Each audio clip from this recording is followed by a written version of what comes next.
ఇప్పటి వరకు బయట ప్రపంచానికి తెలియని మిస్టీరియస్ టెంపుల్స్ ఏమైనా ఉన్నాయా? అసలు నీ దేశమే మిస్టీరియస్ దేశం తల్లి. ద్వారక నిర్మాణం ఎట్లా ఉండేదో తెలుసా? అక్కడ సిరామిక్ టైల్స్ మొత్తం అందరూ మగపిల్లలే అయితే ఒక్క ఆడపిల్లన్నా లేకపోతే ఎట్లా అంటే అదే పిండాన్ని మార్చి ఆయన ధర్మక్షేత్రే కురుక్షేత్రే సమవేత యుయుత్సవ ద్వారక ఉందని తెలిస్తే మహాభారతం కరెక్ట్ ఉన్నట్టే కదా. దాని కెపాసిటీ ఎంత ఉంటుందో ఆ లెక్కన. ఒక పురం అది. What is astra and what is shastra? 7 గ్రహాలు 2 ఖండన రేఖలు ఇవన్నీ ఉన్నాయని ఎట్లా కనుక్కున్నారు? వాళ్ళకి ఏ టెక్నాలజీ ఉంది నాకు చెప్పి. ఇప్పుడు ఈ ప్రపంచం మొత్తంలో నాశనం కాకుండా మిగిలి ఉన్నటువంటి ఏకైక జాతి, ఏకైక సంస్కృతి అఖండ భారతదేశం ఎలా ఉండేదండి? భరతవర్షే భరతఖండే మేరోహ దక్షిణ దిగ్భాగే. మరి ఇంతకీ అసలు రావణ లంక ఎక్కడుంది? లేదు. నమస్కారం, వెల్కమ్ టు సుమన్ టీవీ. నేను గీతాంజలి. ఇవాళ నా ముందు ప్రత్యేక అతిథి ఉన్నారండి.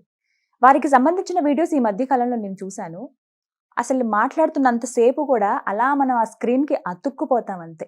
వారు చెప్పే ప్రతి విషయం నిజమా అని ఆశ్చర్యానికి లోనవుతాము. ఇలా జరిగిందా అని మనకే అనిపించి నిజమే కదా అని మనమే రియలైజ్ అవుతాము. బట్ తెలుసుకోవాలి ఇంకా ఇంకా అనిపిస్తుంది వారు మాట్లాడే ప్రతి ఒక్కటి కూడా. ప్రత్యేకించి పురాణాల్లో అంటే మనం ఏన్షియంట్ హిందూ టెక్నాలజీ ఏ విధంగా ఉండేది, ఇప్పుడు మనం ఏవి వాడుతున్నాం, ఇంతకు ముందు కాలంలో టెక్నాలజీ ఎలా ఉండేది, అసలు మన పురాణాల నుంచి ఇతిహాసాల నుంచి మనం ఏం నేర్చుకోవాలి, ఎలా మన లైఫ్ స్టైల్ ఉండాలి, ఇప్పుడు మనం ఏదో ఈజీగా ఒక మాటలో చెప్పేస్తున్నాం కానీ అప్పటి రోజుల్లో అసలు ఎలా ఉండేవి, ఇవన్నీ కూడా మాట్లాడి లేటెస్ట్ నాకు తెలిసి ఇప్పుడున్న జనరేషన్ వాళ్ళందరికీ కూడా ఆయన ఒక డిక్షనరీ అయిపోయారు. ఆయన ఒక బెస్ట్ బుక్ అయ్యారనే చెప్తాను నేనైతే. వారే ది మదన్ గుప్తా.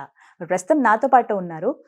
ఇవాళ కూడా ఇటువంటి చాలా సున్నితంగా ఉన్న అంశాలే కావచ్చు, మన దగ్గర ఉన్నటువంటి కొన్ని సందేహాలే కావచ్చు, వీటన్నిటి గురించి వారి ముందు ప్రశ్నలుగా నేను ఉంచబోతున్నాను.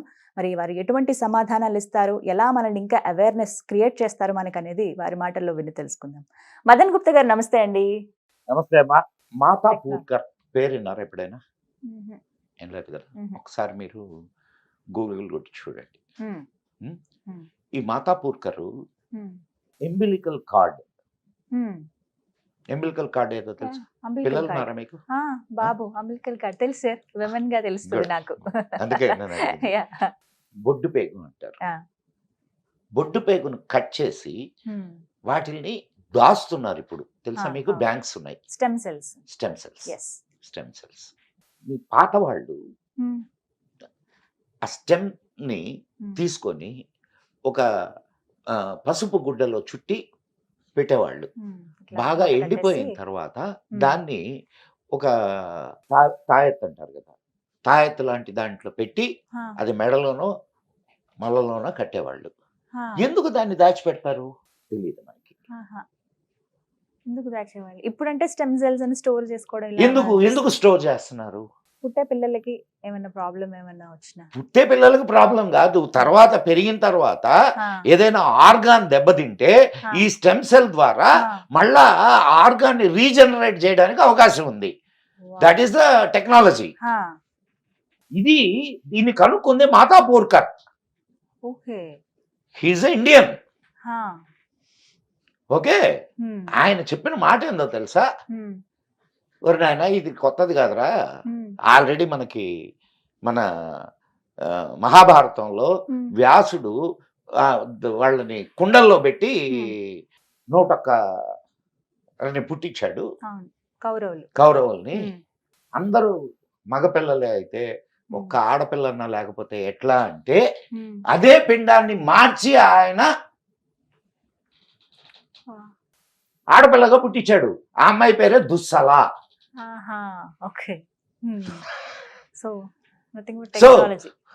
వై క్రోమోజోమ్, ఎక్స్ క్రోమోజోమ్ ఇవన్నీ ఆనాటి వాళ్ళకి తెలుసు అనే కదా. చూస్తున్న IVF పద్ధతే అప్పుడు చేసినటువంటి. ఇప్పుడు మనం ఫస్ట్ ఏం చేయాలా అంటే దాని మీద పరిశోధనలు చేయాల. అండ్ ఎగిరే విమానాలు ఉన్నాయి. పుష్పక విమానాలు. పుష్పక విమానానికంటే ముందు కూడా ఉన్నాయి ఇంకా ముందు. విమానాలు. ఆహా. ఏం ఎగిరే పురాలు. ఆ, పుష్పక విమానం అంటే ఏమనుకుంటున్నావు చెప్పు నాకు, నువ్వేమనుకుంటున్నావు? సినిమాల్లో చూసాను సార్. అదే సినిమాలో కాదు, ఆ. మామూలుగా పుష్పక విమానం అంటే ఏమని అనుకుంటుంటారు? ఇట్లా రెక్కలు ఉంటాయి, ఇట్లా పైకి ఎగురుతుంది. ఏదో నలుగురు కూర్చొని ఆ, ఉంటారు. అంతే. ఆ, ఒకసారి రామాయణంలో పుష్పక విమానం యొక్క ఉమ్. వర్ణన చదువు, ఆ. తెలుస్తుంది నీకు. అది కెపాసిటీ ఎంత ఉంటుందో ఆ లెక్కన. ఒక పురం అది, అంటే ఒక ఊరు. ఊరు. ఒక ఊరు ఇక్కడ నుంచి దాంట్లో ఎగిరి ఇంకో దానికి దగ్గరికి ఒక వెళ్ళిపోతుంది. ఇది చెప్తారు, ఆ, ఎంతమంది ఎక్కినా ఇంకొకటి చోటు ఉంటది అని. ఆహా. ఆ. సో ఎలా సార్ ఇవన్నీ? ఉమ్. అంటే అంత అంత పెద్ద విమానాలు ఉండేవి. ఉమ్. సరే ఉండేవా లేవా అవన్న కవుల కల్పన, ఓకే. ఉమ్. దానికి ముందు కూడా ఉమ్. మనకు త్రిపురాసుర సంహారం అని ఒక కథ ఉంది. ఉమ్. శివుడు త్రిపుర, 3 పురాల్ని, ఉమ్. 3 ఎగిరే పురాలు అవి. ఆహా. ఆ. ఎగిరే ఉమ్. పట్టణాలమ్మా. ఉమ్. పురము అంటే పట్టణము అని. పట్టణం. ఉమ్. ఎగిరే పట్టణాలు అవి. ఉమ్. ఒక పట్టణం పైన ఎగరుతుంటే వచ్చి ఇక్కడ దిగింది అనుకో, ఏంది పరిస్థితి? ఇక్కడ ఉన్నవంతా మొత్తం స్మాష్. అంతే. ఉమ్. అంటే అంతంత పెద్ద విమానాల్ని, అంతంత పెద్ద వీటిల్ని ఉమ్. తయారు చేశారు. సో టెక్నాలజీ డెఫినెట్ గా ఉంది. అది అప్పుడున్న పద్ధతిలో అలా ఉండేది.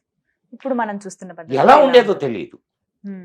అప్పుడున్న పద్ధతిలో ఇప్పుడు దాని మీద ఉమ్. ఇప్పుడు మనకు వైమానిక శాస్త్రం ఉంది, భారద్వాజుడు రాసింది. ఉమ్. 3800 విమానాలను గురించి చెప్పాడు దాంట్లో ఆయన. ఉమ్. 3800. ఉమ్. ఉంది, నా దగ్గర ఉంది పుస్తకం. ఉమ్. తెలుసుకోవాలంటే చాలా సబ్జెక్ట్ ఉంది సార్ అయితే. ఈ ప్రపంచం మొత్తంలో ఉమ్. నాశనం కాకుండా మిగిలి ఉన్నటువంటి ఏకైక జాతి, ఏకైక సంస్కృతి నీదే. ఉమ్. నీదేనమ్మా, ఉమ్. అవునా కాదా? Yeah, it's true. తక్కిన అన్ని సంస్కృతులు నాశనం అయిపోయినాయి. ఉమ్. దేశాల ఎల్లలు మారిపోయినాయి, ఉమ్. మనుషుల మనస్తత్వాలు మారిపోయినాయి, ఉమ్. వాళ్ళ సంస్కృతి సాంప్రదాయాలు అన్నీ నాశనం అయిపోయినాయి. ఉమ్. ఇంకా మిగిలి ఉంది అంటే అది నీ జాతి, నీ సంస్కృతి. అదొకటే. రైట్. ఇప్పుడు మాటల్లో అన్నారు దేశాల ఎల్లలు కూడా దాటిపోయాయి. అసలు అఖండ భారతదేశం ఎలా ఉండేదండి? భరతవర్షే భరతఖండే మేరోహ దక్షిణ దిగ్భాగే, ఇప్పుడు మనం సంకల్పంలో చెప్పుకుంటాం, ఆ, సంకల్పం చెప్పేటప్పుడు చెప్పు. అవునా కాదా? ఉమ్. భరతఖండము ఉమ్. And Pakistan, Afghanistan, Iran, Iraq, Uzbekistan, um. Kazakhstan, um. నీకు ఇంకొక మంచి ఇటు శ్రీలంక, ఇటు మాల్దీవ్స్, ఇవన్నీ కూడా మనకు ఉపద్వీపాలు అయ్యి. ఉమ్. 8 ఉపద్వీపాలని చెప్పారు మన పురాణాల్లో. ఉమ్. అసలు యాక్చువల్గా ఇప్పుడు మనం శ్రీలంక అంటాం కదా, ఉమ్. శ్రీలంక రావణ లంక కాదు. ఉమ్. మరి సార్ ఇప్పుడు నేను దాన్ని ఇది ఎక్కడ ట్విస్ట్? ట్విస్ట్ కాదు, నిజం. అమ్మాయి కాలక్కాడు ఉమ్. దగ్గర మహేంద్ర పర్వతం ఉంది ఉమ్. తమిళనాడులో. ఉమ్. మహేంద్ర పర్వతం నుంచి రామాయణంలో ఆయన ఏం చెప్పాడు? మహేంద్ర పర్వతం నుంచి హనుమంతుడు 100 యోజనాల దూరంలోని ఉమ్. లంకకు వెళ్ళాడు. ఉమ్. దాన్ని ఈయన వర్ణిస్తాడు, ఎవరు? సుగ్రీవుడు. ఉమ్. అక్కడ 100 యోజనాల దూరంలో ఉమ్. ఒక లంక ఉంది, అది 100 యోజన విస్తీర్ణము అని. అక్కడ. ఉమ్. 11 పాయింట్ సంథింగ్, ఉమ్. అంటే 1200 అనుకుందాం, ఉమ్. 12 కిలోమీటర్లు ఉమ్. యోజనము అంటే. మరి 100 యోజనాలు అని అంటే 1200 కిలోమీటర్లు. ఉమ్. ఇప్పుడు భారతదేశం నుంచి శ్రీలంక ఎంత దూరం ఉందమ్మా? ఆ వారధి ఎంత ఉంది? చాలా తక్కువ, 10లోనే ఉంది 50 కిలోమీటర్లు, 50. 56 కానీ కిలోమీటర్లు. ఇక్కడ నుంచి చూసినప్పుడు వాళ్ళ ఇవి కూడా కనిపిస్తాయి కదా సార్. ఇప్పుడు నేను అదే చెప్తుంది, 56 కిలోమీటర్లు. 56 అంతే. ఉమ్. శ్రీలంక విస్తీర్ణం ఎంతో తెలుసా? ఉమ్. 346 కిలోమీటర్లు. మరి ఇందాక చెప్పిన లెక్కకి ఇప్పుడు 1200 కిలోమీటర్ల రేడియస్ ఇది రావణ లంక. 100 యోజనాలు అంటే 1200 కిలోమీటర్ల దూరం. దూరం ఉంటుంది. ఆ, అది ఈ లంక ఎందుకు అవుద్ది? దీని అసలు పేరు సింహళం. సింహళం. సింహళం. ఉమ్, నాలుగు మందంగాళ్ళు వచ్చారు కదా మనల్ని దోచుకోవడానికి. ఉమ్, అదే, ఆ, బ్రిటిష్ వాళ్ళు వీళ్ళు ఉమ్, వాళ్ళకి నోరు తిరక్క ఉమ్, సిలోన్ సిలోన్ అనడం మొదలెట్టారు. ఆహా, ఉమ్, అది సిలోన్గా ఉండింది. ఉమ్, 1948లో దానికి స్వాతంత్రం వచ్చింది. 1973లో దానికి లంక అని పేరు పెట్టారు. ఉమ్, ఉట్టి లంక అంటే బాగుండదని దానికి శ్రీ అని తగిలిచ్చారు. హా. మరి ఇంతకీ అసలు రావణ లంక ఎక్కడుంది? లేదు, మాల్దీవ్స్ దగ్గర ఉంది.